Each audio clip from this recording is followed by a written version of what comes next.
May problema ba ang buhay mo? Huwag kang mag-alala.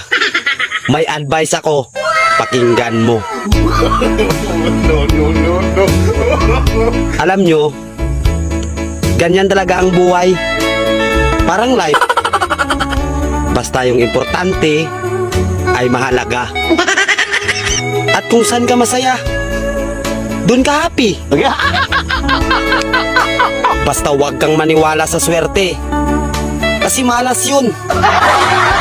Minsan ay sometimes, kaya matuto tayong tumanggap ng acceptance. Halimbawa, for example, ang baby ay sanggol. So kung di mo intindihin, you don't understand.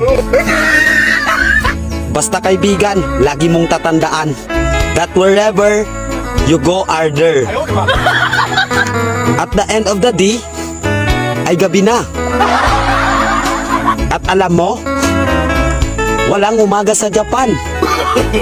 Kasi lahat sila ay hapon.